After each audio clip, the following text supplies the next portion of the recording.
Ka-showbiz, bali nandito tayo sa ating breeder's loft. Ito po yung mga stock bird po natin dito. Kailangan po natin mag-out ng ibon para nga po dun sa ating sasamahan sa laban sa buhay. Meron akong nakilala, ang pangalan ay Dennis Palma. Sa oras ng pangangailangan, siya'y madaling malalapitan. Sa mundo ng kalapatiran, ang ibon niya'y maaasahan. Kaya ang tangi kong hiling sa'yo, boss bait, palagi kang mag-iingat at palaging good health. Ka-showbiz, kung naaalala nyo po, ito po yung ating sinubukan natin si Super Cock. Binigyan natin ng isa, dalawa, tatlo, apat na mga hen. Actually, 5 po yan eh. Binigay po natin yung isa dito. Then, nang itlog, nilako po dito yung hen. Then, yung isa po kasi, ito si Super Cock. Ito po yung magulang ng first overall, second overall, third overall, fourth overall. Bali 5 trophy po. Pinakamasama po yung fourth overall nung anak po nito. Anak po to ni Stitch Maganda, Lola Stitch MacArthur 2005, Cross Bulak.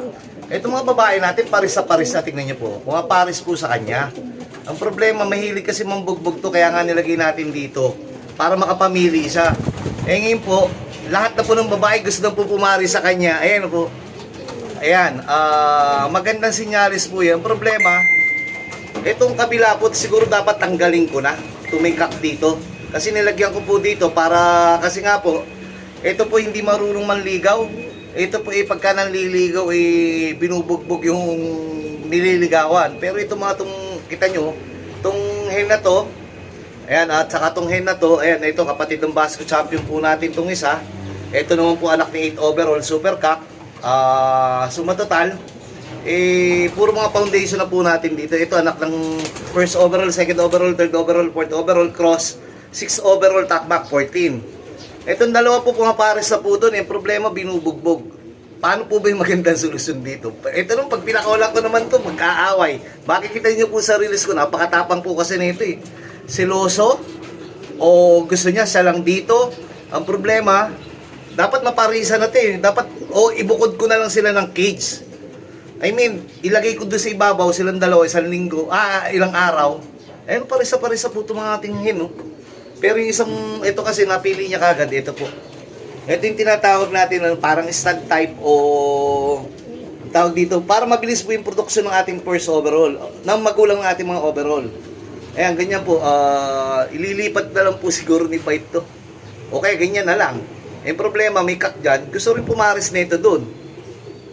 Ang parisa-parisa po kasi tumahin natin eh. Ayan, nasa kondisyon na yan eh. Ang problema nga lang, hindi nga lang marunong maligaw yung isa. Tayo may problema doon eh.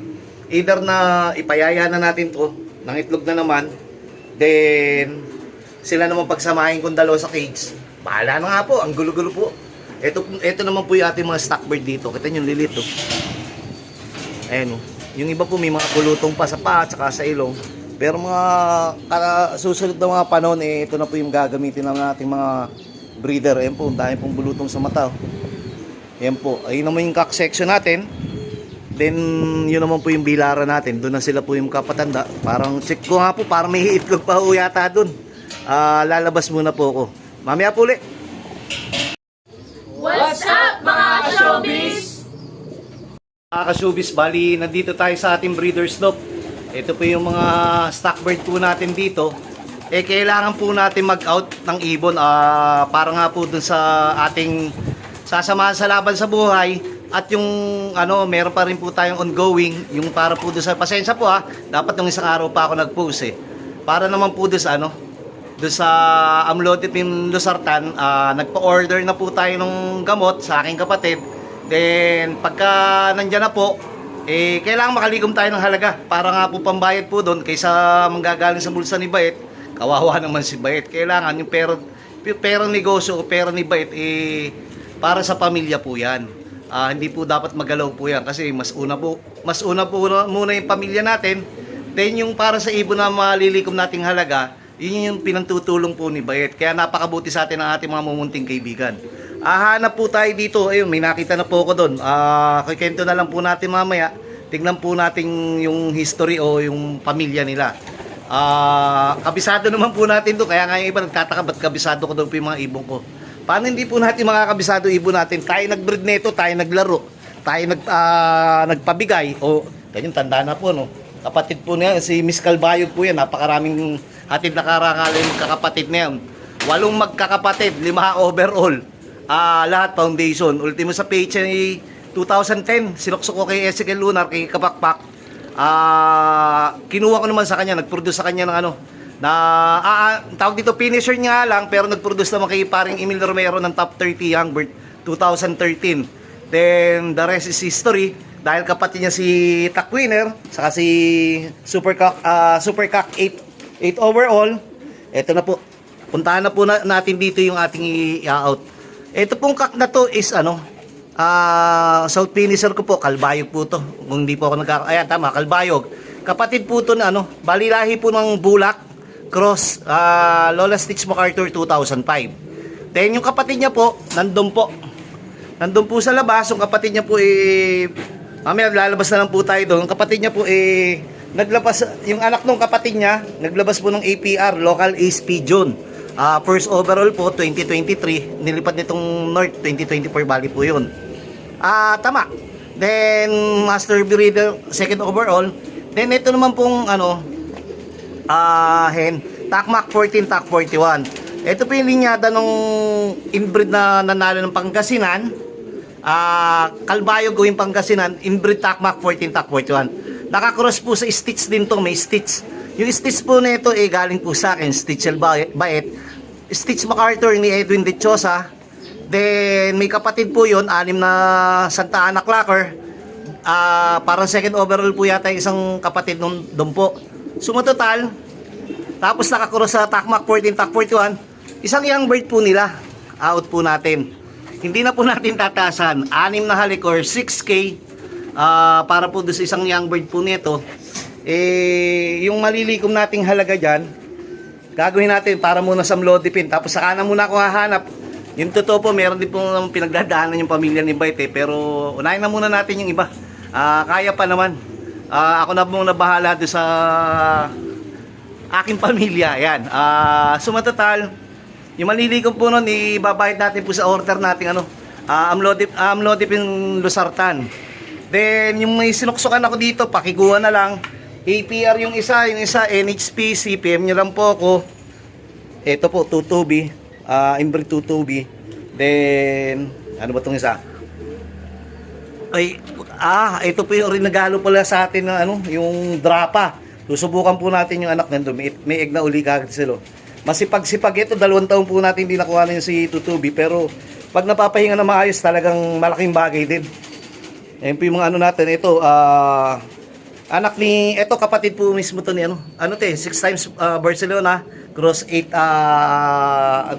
overall super cup. Ay hindi, 6 times Barcelona cross 8 tama, 8 overall super cup cross Philippines. Si Philippines naglabas ng Tatay Basco. Si 6 times Barcelona naglabas ng 5th overall. Tapos si 8 overall tatay ni Daddy Basco. Then yung kabila, regalo po sa atin ni paring Jiming magulang nito. Bali, anak po to ni, tingnan nyo po. Ayan, anak po mismo ni ni Basco champion natin. Yung Samurai Jack na naglalabas ng overall sa PHA saka sa Team Philippines last Thailand Master 2023 o 2024 last year. 7th overall Team Philippines, 420 kilometers. Yung mga anak niya, anak din po yan ng kapatid ng Basco champion na eto po. Pasensya, madumi si Mr. Calbayog. Ito po si Mr. Calbayog. Si Mr. Calbayog, kapatid po ni Samurai Jack, ang champion ng Basco Batanes champion. Then itong inbreed ng Lola Stitch MacArthur 2005. Bali yung dalawang yan naglabas na po sila ng anak. Yung anak po nila naglabas po noong 2023 ng first overall at saka second overall, 8 overall mag-nestmate. Mamaya na po natin tatapusin. Unahin ko muna po ito para maipost po natin. Sige po. Ito po yung sinaunang natin. Kita nyo, naka-perso ban po ni paring Jimmy yan, 2007. Yung ibon po ayun yung 96.7% na flying machine. Sinauna ano po. Ang tanda na po niyan 2010 sa atin binigay. Tignan niyo po mga baluga mga anak, dalawa. Isang panlaban natin at isang pang stock. Then yung asawa niya po si Takmak 14, Tak 41, si Petit. Ayan po, unti-unti na po tayo nakapagpainakay dito. Ito siguro suksukan natin ng pang OLR to dahil ito ay Philippines cross tatlo yun dun sa tatlong magkaama sabay-sabay nanalo cross Stitch Sakang. Then ito Philippines cross 6 times Barcelona cross 8 overall. Ayan po yung anak, may paningit. Susuksokan po natin mamaya na yung pang MMFC o kaya pang one love race. Ito naman po wala pa, hintayin po natin. Then yung kabila meron na. Ito para yung inbreed to hindi. Ito kapatid ng Cat Balogan Daybird, mag-nestmate si Stitch Sakang cross 8 Tacloban. Then yung kabila naman po inbreed Victor Lim Kawayan, inbreed Lola Stitch MacArthur 2005. Subukan po natin yung magiging anak nila. Ayan po. Then ito naman po, meron pa po tayo dito. Ito po yung related po sa first overall. Then yung kabila po kanino ka ba? Tingnan ko kasing mo, kuya. Ate. Ito po yung 95 na green. Naku, may tug po baka mabasag. 95 na green, anak po ng 8 overall po ng National Race MacArthur. Then 10th overall NCR, Stitch Elbait, nilipad ni Edwin Tichosa. Ito po yung mga ibon natin. Nandito rin si nandito si Babaw, nandiyan po si Super Cock 8 overall, ayaw na po magsimilya. Ginawa po natin, binigyan po natin ng dalawang babae. Para ang mangyari sa kanya, makapamili siya, mali yung makatsamba pa. Lalabas muna po ang may ako itutuloy.